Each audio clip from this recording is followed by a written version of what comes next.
cuerpos y sobre los imaginarios, sobre otras cosas, pero aquí no solamente sería el género, la raza, la clase y otras cuestiones, pero aquí pensemos que el queer de alguna manera, el queer con Q ha trabajado como entrelazadas, y donde decir violencia de género de quién, o sea, las mujeres son históricamente mujeres porque devinieron minoritarias, no porque tengan cuerpos generizados para dañar. O sea, es que casi decir violencia de género es decir, bueno, es que naciste con este cuerpo, chica, ¿qué quieres? Tienen que hacer daño, no es verdad, ¿no? O sea, también es importante ver cómo las palabras, incluso estas como las preposiciones y cosas así, son importantes. Se opone sobre todo a la violencia de la imposición del género sobre los cuerpos y sobre las prácticas sexuales. O sea, en muchos casos también se aterriza en la raza, pero eso no es algo que Butler trabaje del todo, y bueno, como conocemos la escuela estadounidense queer, es Judith Butler, Halberstam, de la Grace Volcano y otra gente, pero que está muy dimensionada al ámbito, por un lado, o bien de política, o bien de discurso político, o bien de performatividad, lenguaje, categorización, o por otro lado de arte, despliegue artístico, y como que el arte es una vía muy interesante para dar a conocer como todos estos despliegues y estas interferencias sexuales, visuales y corporales. Lo vamos a revisar después cuando veamos un poco post-pornografía y transfeminismo, pero eso no está dentro de la idea de hoy, entonces pero no sé si vamos a llegar hasta ahí. La cuestión es que acá lo que vamos a pensar es que todo esto suena muy bien, pero luego se les olvidó que esa gente quien estaban describiendo también sabe escribir, también sabe hablar, también sabe pensar, y que además no necesitaba permiso para que le dijeran cómo era, ya estaba ahí. Entonces empezaron las impugnaciones y mucha gente se desliga del término queer con U porque lo siente como una imposición colonial, justamente un marco de interpretación de sexopolítica racional estadounidense. No creo que esa haya sido la intención. Es importante que sale a la discusión y que ha causado como mucho revuelo, pero lo que sí es verdad es que lo que les estoy contando, digamos que el movimiento queer, la multitud queer, estaba evidentemente racializada y generalizada, racializada, y también hablaba como y mariconizada, digamos. Los 90, el trabajo que hicieron las teóricas, porque una cosa es la teoría queer, otra cosa es la práctica queer, y otra cosa, y bueno, van bastante juntas algunas veces, las multitudes queer. Las multitudes queer serían estas personas que salieron en los 80 y que venían de otros movimientos y que estaban haciendo una fuerza política para pedir derechos y que se responsabilizara el Estado por el genocidio que estaba cometiendo contra las comunidades. En los 90 lo que sucede es que entra en la máquina académica y entonces se despigmenta, ¿no? De alguna manera se retraduce, se despigmenta con Butler y con otros, pero no porque las teóricas no reconozcan las bases de sus enunciaciones o los puntos con los que están intentando dialogar, sino porque el marco de lectura europeo, y que no está afuera, como tú decías Eduardo el otro día, no está afuera, está ahí adentro, reconoce inmediatamente como más cool quizá que Judith Butler sea la papisa de la teoría queer, a que Gloria Anzaldúa, que era una señora que recogía calabazas allá en sus campos de Texas, lo haya dicho antes, porque para ellos eso no es un uso teórico del queer, ¿no? Y que además Gloria Anzaldúa se vuelve famosa después de morir. Gloria Anzaldúa muere de diabetes por no tener dinero para comprar las medicinas, y muere antes de presentar, creo que muere justo después de presentar su doctorado en literatura, con 50 y tantos años, que le tomó casi toda la vida hacerse el doctorado porque tenía que pagarse una universidad estadounidense muchísimo dinero, y tenía que todos los veranos cuenta que se iba a trabajar al campo.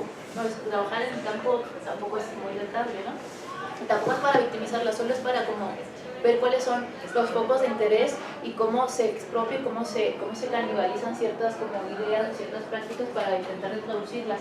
Digo, no es que Butler diga que desconozca, ella menciona, igual que Donna Haraway habla de muchas, del cyborg y de otras cosas, y tiene una influencia muy importante con las mujeres del tercer mundo estadounidense, mujeres racializadas y mujeres como las chicanas, por ejemplo, y ella cita a las chicanas mucho en sus libros, pero la gente cuando habla de la teoría del cyborg no piensa en Chela Sandoval, que es una filósofa chicana que está hablando de eso mismo, y que con la que está dialogando Haraway, porque piensan en Haraway y en los piercings y en los tatuajes y en el rapado y en el no sé qué, y como una señora que se vea como una mujer mexicana que puede ser su tía o la mía, no puede decir algo importante, ¿no?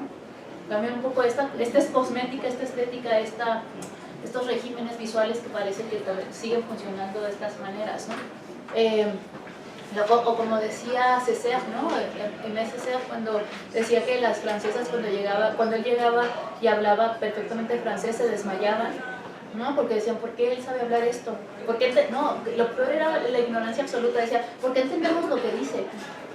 ¿No? Era un poco, ¿cómo este negro puede hablar esto? O sea, yo estoy entendiendo lo que dice, y lo cual significa que yo hablo lo que él habla, un poco esta cosa de la distancia también, el racismo. Y bueno, voy a esta cuestión de la despigmentación. En los años 2000, como se mete toda la cosa muy, muy cosmética y muy... Acuérdense que pasa en el 2000. ¿Alguien puede decir cosas que pasaron aparte de las torres y aparte de todo eso? Yo iba a decir las torres, me quitaste la idea. No, aparte de las torres y todo esto, hay un momento en que, ¿se acuerdan? Bueno, en estudios culturales seguro que lo revisan, las peticiones de multiculturalismo, que todas estas como peticiones guerreras y de defensa y de impugnación se retraducen en la captación y en la cooptación de las políticas de representación de las minorías, que eso es muy noventas, multiculturalismo, representación, como un poco portada de Benetton, ¿no? Un chino, un negro, una mujer, y un poco el tokenismo que entra en las instituciones para representar, pero no cambiar nada dentro de esas mismas estructuras de poder. Entonces, lo que pasa en los 90 es eso más o menos. Hay como una, digamos, progresión hacia los 2000 que también tiene que ver con la producción de una cibercultura y con una estetización y unas formas de distribución de la información muy distintas, donde la sexualidad también tiene que ver con eso. O sea, todas estas formas se van como reconfigurando, con respecto a estos regímenes tecnológicos, políticos, técnicos, y se van yendo como que se van exportando. No sé si se acuerden, que también son bien jóvenes, pero el grunge, como una actualización prácticamente del punk, pero más deprimido, pero estos deprimidos, ¿no? Como que los punks eran riot, se metían como en la lucha, y los grunge son como punks que se les acabó el gel y ya se les cayó el introspectivos, pero que además la droga del punk no eran drogas mucho más como de vibrar, ¿no? Como rápidas, y digamos que también más metanfetaminas, más cosas así. Y la droga del grunge era la heroína, que es completamente aniquiladora, ¿no? O sea, como te baja, te tranquiliza, te todo esto. ¿Se acuerdan que decíamos que toda historia política y toda década tiene su droga? No, si no lo dije, lo podríamos ir pensando. Ahora tenemos demasiadas, ¿no? Qué maravilla. Es demasiado. Está chistoso porque, o sea, todavía más lo estetizan mucho más. Kurt Cobain era feminista, si no sabían se los digo, porque se declaraba feminista y además y hay como mucha sospecha siempre sobre la orientación de género de Kurt. Mucha gente dice que se suicidó solo porque era trans, pero bueno, esa es como otra historia. ¿Sí? No sé. No, ese sí que lo sabía. Pero bueno, él era como una voz muy importante, pero la cuestión es ¿cómo pasa en los 90? ¿Cómo se vuelve esta estética de la disidencia sexual? Se empieza a volver como más comercial, digamos, ¿no? Entonces él se ve lindo y tierno en su vestido, pero ponga a una draga, a una señora no, RuPaul ya por sí, ahora está completamente neoliberalizado. Pero Silvia Rivera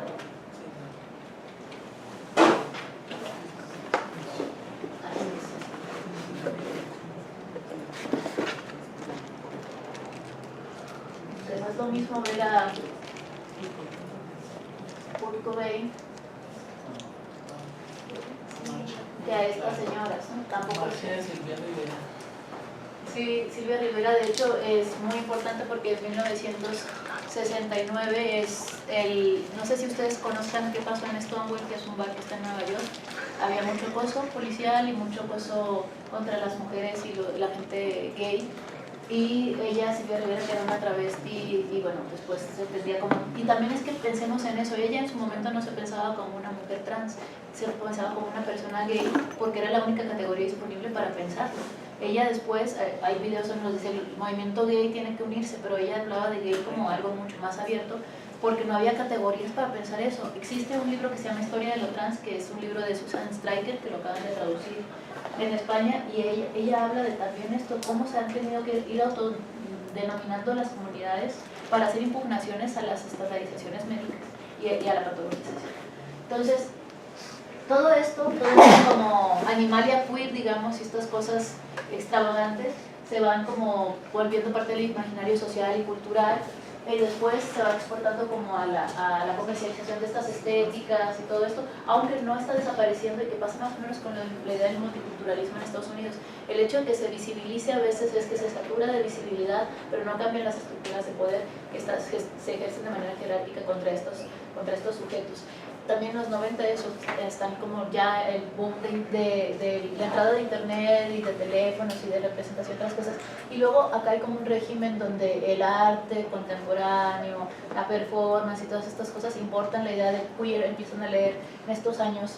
De hecho, digamos que como en esta parte digamos, podríamos situar a Preciado, que Preciado estaba estudiando en los Estados Unidos en ese minuto, y regresa como en esta época a Francia, y ahí también hay como un movimiento queer con Q, entendido también que la manera en que en Europa se entiende el queer es de esta manera blanca y muy de alguna forma, es que podríamos decirlo cosmética y política, sí es política, pero donde la sensibilidad racial o de clase, bueno, de clase creo que es política y de clase, pero donde está muy opaca la idea de la raza y la minoría y la disidencia se entiende más bien como un término de clase y no tanto de geopolítica ni de racialización. Que Europa sigue siendo bastante blanca en ese aspecto, aunque evidentemente si nos vamos a la historia vemos que existe gente racializada en Europa desde la Edad Media. Hay les recomiendo, eso es otra cosa, pero un documental que se llama Garumbé. Y Garumbé es un rastreo del flamenco, histórico del flamenco, y habla de las raíces negras del flamenco. Y habla de que en 1610 el 10% de la población de Sevilla, no de Palos de la Frontera, porque Palos de la Frontera donde llegaban los barcos negreros, sino de Sevilla, que está muy al interior de Palos de la Frontera, el 10% de la población de Sevilla de 1610 era negra. Entonces, y ahí está interesante también porque dices, no había negros. También están los estudios afro, cuando mucha gente que está haciendo historia de la diáspora africana y otras cosas, que hablan, por ejemplo, de la negritud en Alemania, y que Beethoven no es que fuera un loco excéntrico con ese pelo, es que era negro. De hecho, hay historias ya como muy fundamentadas diciendo que Beethoven tenía el pelo así porque tenía el pelo afro, no era un loco desgreñado genio solamente, sino era un hombre afro, y siempre lo representan a Beethoven como una persona con rasgos mucho más no afros, pero mucho más anchos, menos afinados que los alemanes. Entonces, hay también, como vemos que hay una heterosexualización de la historia, por supuesto también hay un blanqueamiento intensivo de la historia. Perdona, una pregunta en el contexto de las políticas culturales de los 90 y el 2000, ¿qué rol, cómo podríamos pensar affirmative action, la acción afirmativa en Estados Unidos?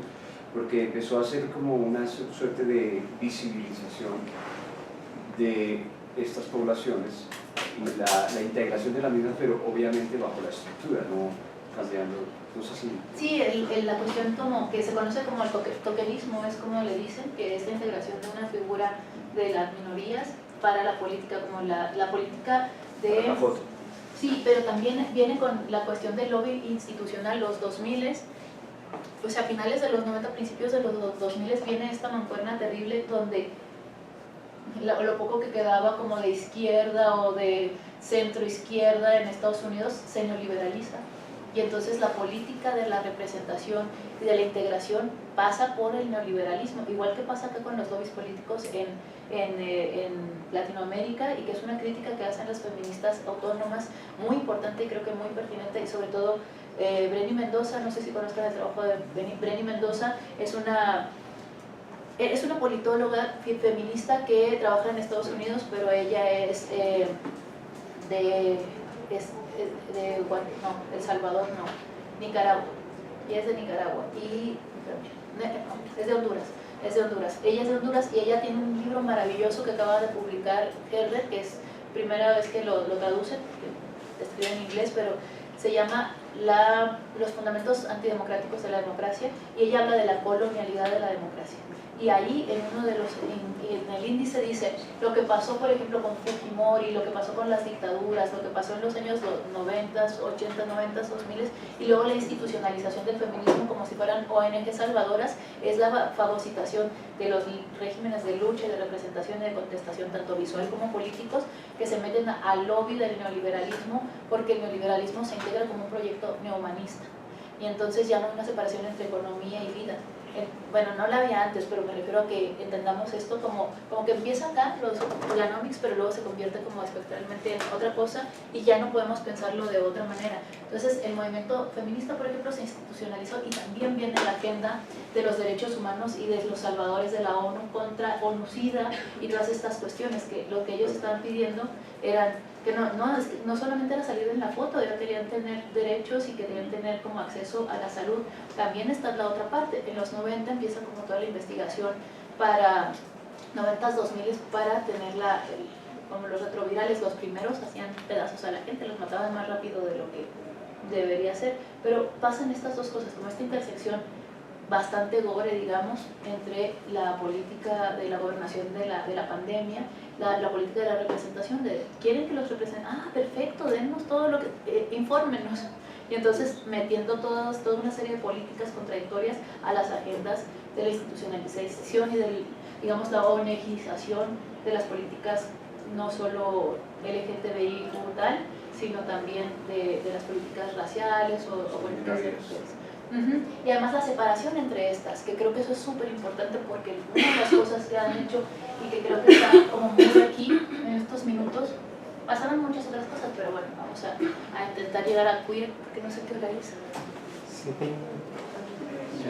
Y no les he dejado hablar, así que ya también voy a pasar así rápido.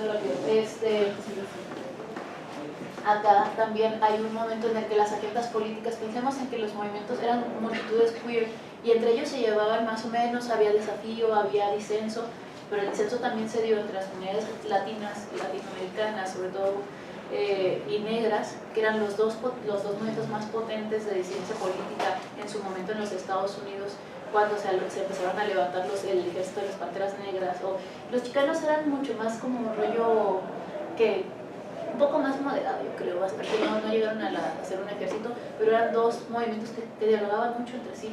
¿Cómo los separaron? Metieron droga y hicieron dos, digamos, como el pleito por la droga y el pleito por el consumo, y las mafias se empezaron a separar, las gangas y bueno, las maras y todas esas cosas que también sucedieron acá, empezaron a meter a gente para, bueno, esa es otra cosa, pero está muy vinculada con esto. ¿Cómo separaron las agendas? ¿Cómo hicieron que el otro, que fuera más importante ser gay para mí que ser gay y negro, frente a ser lesbiana, feminista, y tú eres blanco con SIDA, pero no me... O sea, entonces empezaron a hacer, porque es como ahora, yo no sé si lo veamos, pero es como la idea de la competencia. O sea, empiezan los Juegos del Hambre, ¿no? O sea, hay 5 lugares.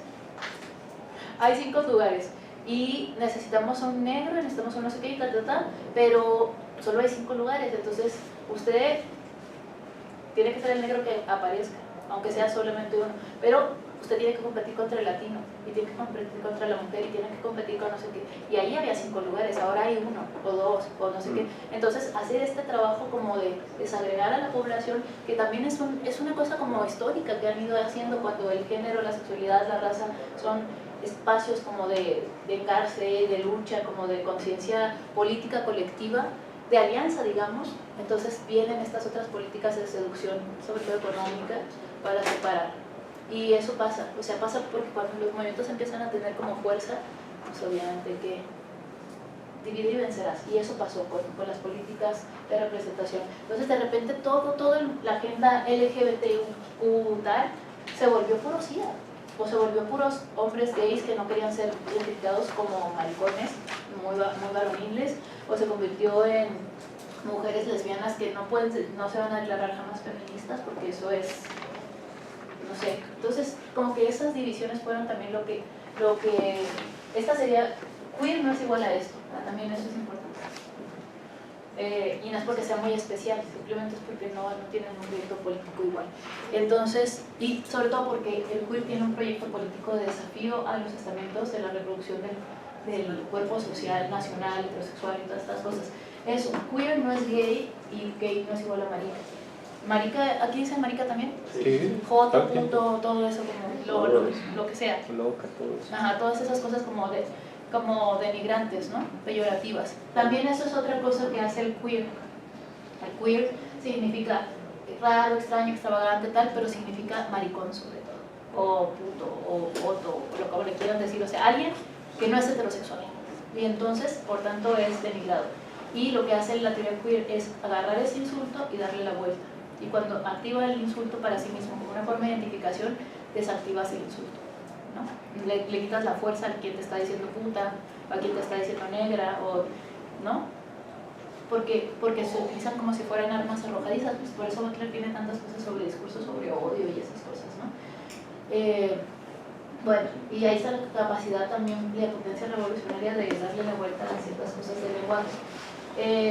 2010, 2000, yo creo que nos quedamos como por ahí por el 2010, también hay una cuestión, todo esto está pasando, yo lo estoy planteando de manera muy lineal, pero acá en los años 2000, y bueno, realmente en los 90, en 1997, hay una revista que se llama Debate Feminista, que es una revista feminista mexicana, que ya estaba traduciendo queer, por ejemplo, como raro, extraño, chiflado y tal, pero mucha gente le pasó el queer lo mismo que le pasó a las políticas LGBTI, que es que se cosmetizaron, bueno, por un lado se institucionalizaron y el queer no se institucionalizó, pero se cosmetizó solamente, y entonces era mucho más cool decir, yo soy queer, a decir soy gay, porque antes ser maricón era horrible, pero si eras gay es que ya tenías un poquito más de dinerito y eras un poquito más güero, ¿no?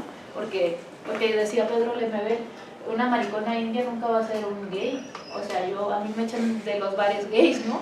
Y cuando llegó a Nueva York decía, y claro, yo veía aquellos musculosos y cada vez todos muy gays, y yo era una sudata maricona india, o sea, no era gay, ¿no? Entonces sí, también un poco ubicarse en todas estas cuestiones. Y se empezó a cosmetizar y se empezó a pensar que el queer, por ejemplo, no estaba vinculado al feminismo, no estaba vinculado a la raza, que era ponernos pelucas y dildos y cosas que yo hago, por ejemplo, pero que los hemos ido politizando. Entonces, como desagregando a la población también, porque ha sido muy popular, se popularizó muchísimo entre poblaciones que incluso no son de la disidencia sexual o no tienen prácticas gays ni de gente que es heterosexual también, porque les parece un paraguas de interpretación muy amplio para pensar como toda esta, no diversidad, sino singularidad. Creo que el queer tiene más que ver con la expresión de singularidades y más allá de la práctica sexual, pero lo que sí les quiero decir a todos es que aunque maricón y queer no sean lo mismo, pues o sea, tampoco hay queer sin maricones, ¿no? Porque de repente queremos hacerlo todo muy aséptico, tampoco hay queer sin lesbianas, tampoco hay queer sin feminismo. O sea, porque las genealogías políticas son las que conforman esa forma de denunciar.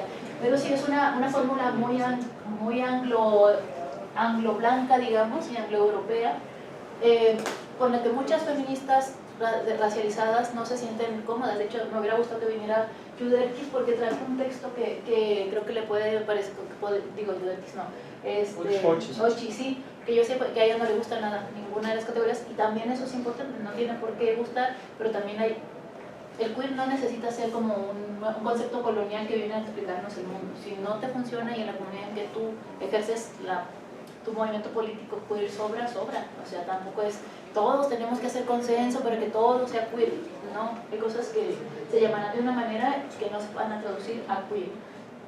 Entonces el texto que había traído se llama Yo no soy queer, soy negro, ¿no? Que creo que eso es también muy importante, es un posicionamiento político, el queer también es un posicionamiento político, pero que converge y que tiene que ver más con una retraducción de ciertas cuestiones y que sí, que igual es bastante creo que eso es también otra de las como máximas del queer, es que es bastante anti-esencialista, o sea, romper con la idea de esencialismos, pero ahí yo creo, y le digo cuando me he dispuesto a discutir muchas veces con muchas chicas teóricas y teóricos y todo eso, pues es que, claro, tú puedes ser todo lo antiesencialista que quieras porque tienes suficientes privilegios, o sea, pero si pensamos en el esencialismo, pues pensemos en el esencialismo estratégico de Spivak, que es como no podemos ir deconstruyéndolo todo así discursivamente porque al final no vamos a terminar en nada, y ese es uno de los trabajos sucios que le hacemos al sistema, cuando nos desvinculamos completamente y pues es que ya no se va a hacer nada, entonces nos despotenciamos completamente y dejamos de accionar. Bueno, esta cosa, en los 2000s, 90s, 2000s, hay varias gente que empieza a decir, sobre todo en la academia estadounidense, porque ya empiezan a hablar el queer empieza a hablar otras lenguas porque en realidad siempre estuvo en otras lenguas, ¿no? Y se encarnaba en otras lenguas, en otras corporalidades y en otras geopolíticas. Pero un señor que tiene, yo creo, muy buena intención y también es interesante, que se llama Brian Epps, dice, es que exportar el queer es un acto colonialista y que además porque las condiciones, porque sí es verdad que una palabra es un archivo histórico y condiciones materiales y geopolíticas y sociales de un momento como concreto con los años 80, no pueden exportarse a lugares como Latinoamérica. Y yo pensaba, ¿cuántas veces habrá venido a Latinoamérica y quién cree que serán las multitudes queer este señor? Porque claro, o sea, es un concepto muy anglo-blanco, pero es porque ellos decidieron darle ese nombre, pero la práctica queer no se circunscribe al contexto anglo. Y de hecho, lo interesante de eso es que el tercer mundo estadounidense son y han sido las multitudes queer de ese país. Entonces, un poco lo que me interesaba a mí en este texto era ir hacia atrás y ver de dónde venía la palabra queer y por qué. Y entonces me fui atrás y me di cuenta de que, bueno, ya lo leyeron, hay como una pequeña revisión histórica de cómo se ha usado. Me pareció muy importante una dimensión que yo no conocía cuando leí que en el siglo XVIII y XIX la palabra queer denotaba en el Oxford English Dictionary, denotaba también una condición de precariedad económica. Cuando estabas en The Queer Street es que estabas en bancarrota, o sea, no tenías dinero. Y me pareció importante porque me fui hacia atrás, me pareció un poco ocioso también hacerlo, pero dije, vamos a ver, porque siempre están peleando por el copyright del queer, a ver quién lo dijo primero, ¿no? Casi, bueno, no voy a decir eso en cámara. La cuestión es que yo dije, bueno, me fui muy hacia atrás y todo el mundo decía anglo-europeo, alemán, no sé qué, y ya después dije, ay, qué anglo-europeo y alemán, yo no me acuerdo, yo en la Edad Media yo me acuerdo que los anglo-europeos y alemanes y todos hablaban en latín, pero bueno, vamos a ver qué tan anglo es el queer. Y claro que sí, o sea, no es de origen no es de origen europeo blanco, viene del latín, que viene de torquere se traduce a twerk, esa cosa que hacen las chicas del baile, así se llamaba el queer al principio, qué interesante también, ¿no? Twerk, y es como un giro, una cosa que se sobregira, algo que se sale de la norma y que se sale como del flujo de movimiento como estandarizado.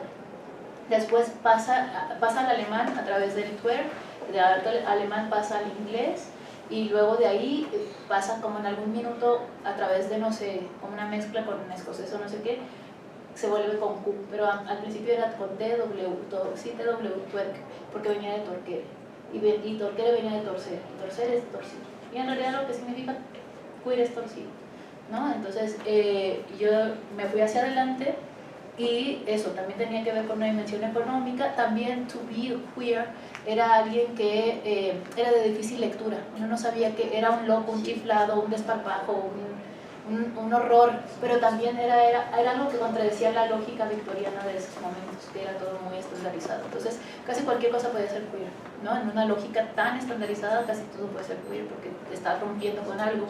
También, y ahí también buscando eso encontré que punk, la palabra punk significaba homosexual a principios del siglo XX y se utilizaba en las cárceles para las personas que eran sodomizadas. Entonces yo no sé si los punks sabían eso, pero es interesante cómo se conjuntan los movimientos de rebeldía a través justamente de esta producción como de minorización y de minorización sexual. De ahí dije, bueno, pues ya vimos que queer no es solo de los anglos, ni viene solamente de ahí, que no es en náhuatl también, o sea, seguramente los náhuatl tenían alguna palabra para decir queer, pero no sé cuál, pero no es queer. Y ahí me fui hacia afuera, como hacia el sur, y bueno, hacia el sur entendiendo que para mí el sur empieza o sea, México, ahí empieza el sur, Tijuana es el sur, O sea, mucha gente dice, es que somos del norte de México. Pues sí, del norte de México, pero del inicio del sur, ¿no? Si lo estás viendo así, como del norte hacia abajo, y dices, pero si al revés, estamos todo el día viendo para Estados Unidos. Esto es el sur, ahí empieza el sur. Entonces, pensando el sur como una condición no solamente geopolítica, pero también geopolítica, porque es verdad que está muy emplazada en ciertas como cuestiones, empecé a pensar que también otra cosa que se nos decía mucho, y que no solamente me lo han dicho a mí, ¿cómo hablamos ayer hablamos de que hablamos el poder con acento, ¿no? Con un acento específico, porque el poder, solamente el poder hablar fluido aquellos que lo tienen, ¿no? Aquellos que nacieron en la lengua materna del poder.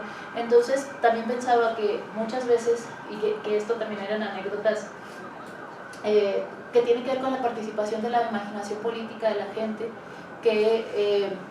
que no le tienen nada de respeto al lenguaje en nuestros países, en el mío por lo menos no. La gente se inventa todas las palabras que puede hacer para cualquier cosa, entonces se lo pasan muy bien y uno lo repite y luego no sabe ni de dónde viene, y al final venía de una cosa que no tiene nada que ver. Pero en México empezaron a decir queer con C, perdón. Y así, porque no sabemos pronunciar exactamente bien el inglés, no tenemos un TOEFL, Oxford English y toda esta cosa. Entonces en México decimos queer y no es queer, ¿no? O sea, es queer. Queer como cuero en francés, queer. Y claro, eso cuando tú se lo dices a un gringo, sí, teoría queer. No sé qué. Y, bueno, te lo voy a escribir. Queer. Y yo, sí, eso.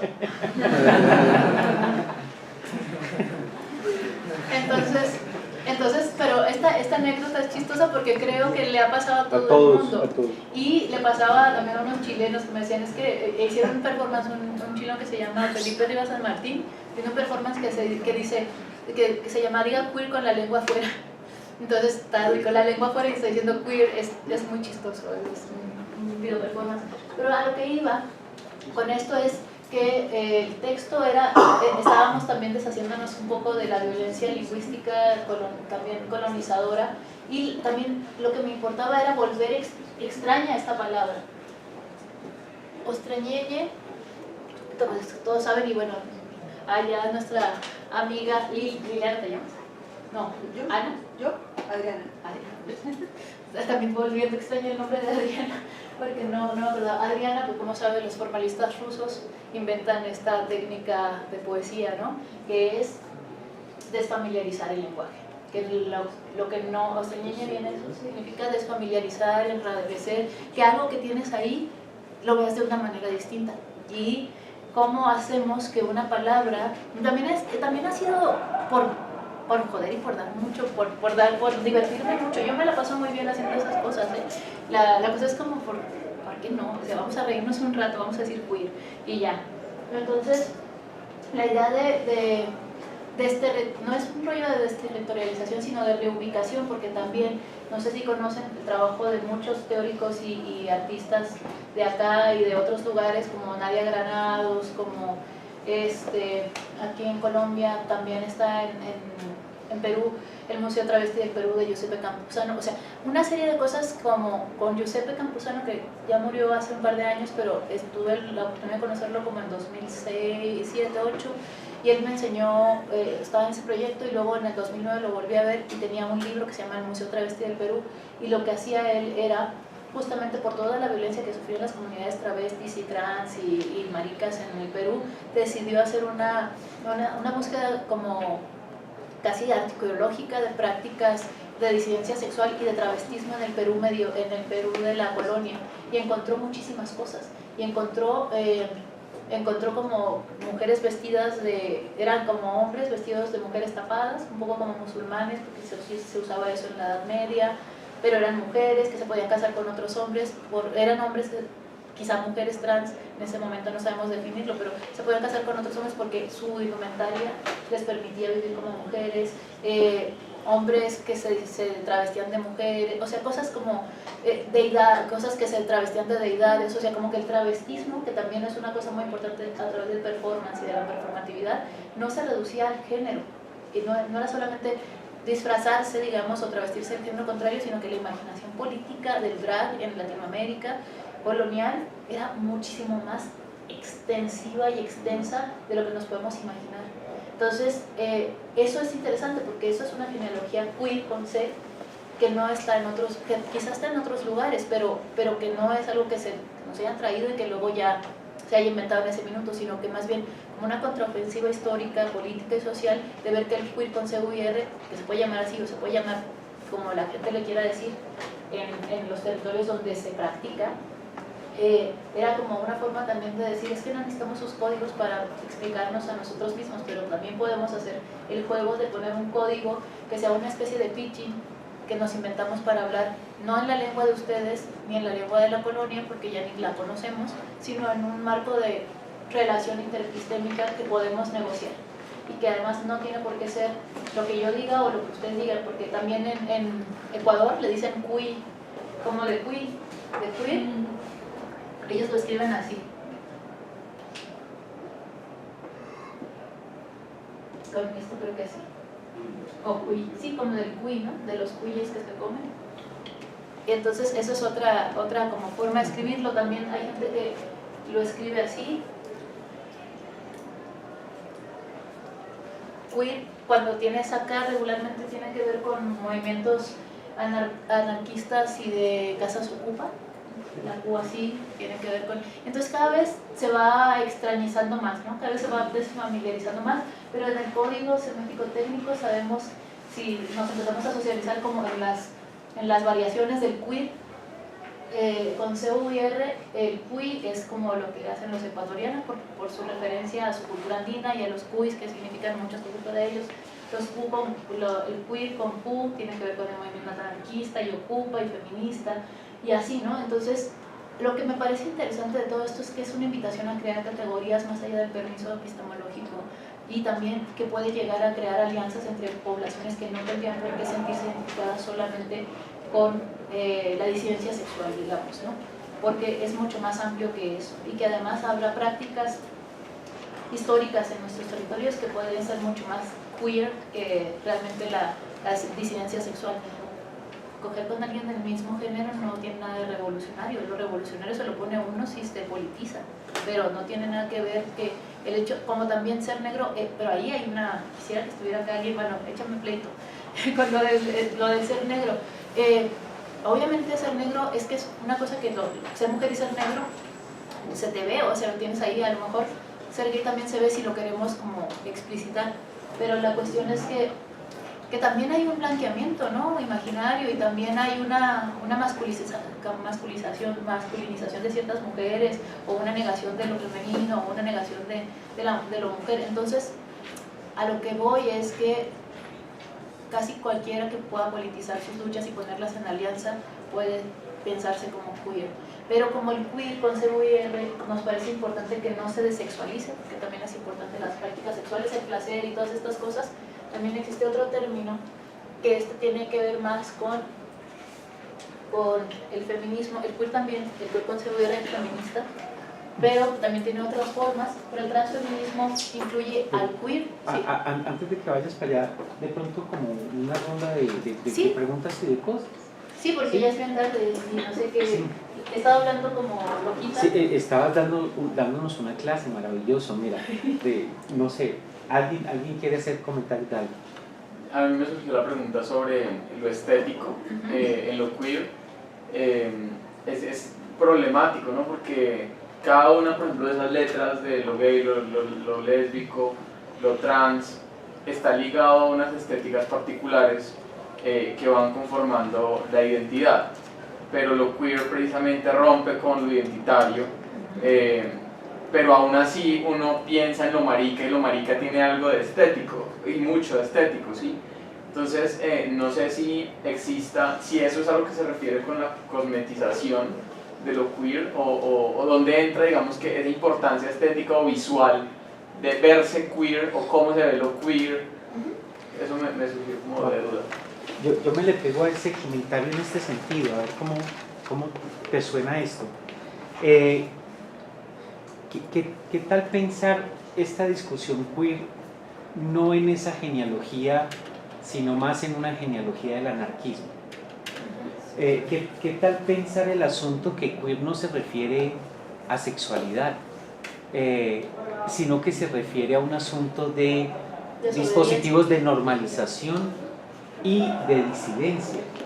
¿Y qué tal pensar entonces en que la discusión de lo queer no es un asunto de maricas o no maricas, o de lesbiano o no lesbiano, de intersexualidad o no intersexualidad, sino que el asunto de lo queer tiene que ver es con una conceptualización del poder, que tiene que ver con una particular idea, por ejemplo, de que las identidades son anudamientos no sé, de fijación, de visibilización, de ubicación,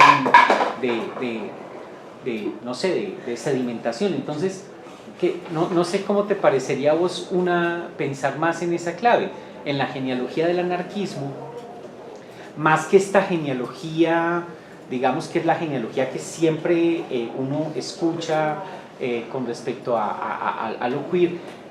¿A vos cómo te parece esa idea, Sayá? ¿Cómo te resuena? Porque yo veo la potencialidad de teoría queer cuando vos te desmarcas de lo sexual. O sea, si vos te desmarcas de lo sexual, estás pensando en norma y disidencia, tiene una potencia impresionante para pensar, por ejemplo, antropología. Hay unas antropologías straight, y cómo hay entonces es casi que una categoría como la de hegemonía, pero en otro plano. Pero no sé vos qué pensás de esa cosa que tiene mucho que ver con lo que te estaban presentando aquí. A ver, te voy a responder, pero voy a apagar para si se ven ciertas cosas. Yo lo pienso en ese aspecto mucho más desde la desobediencia, digamos, porque creo que sí y pensándolo conceptualmente y como una persona que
Gracias.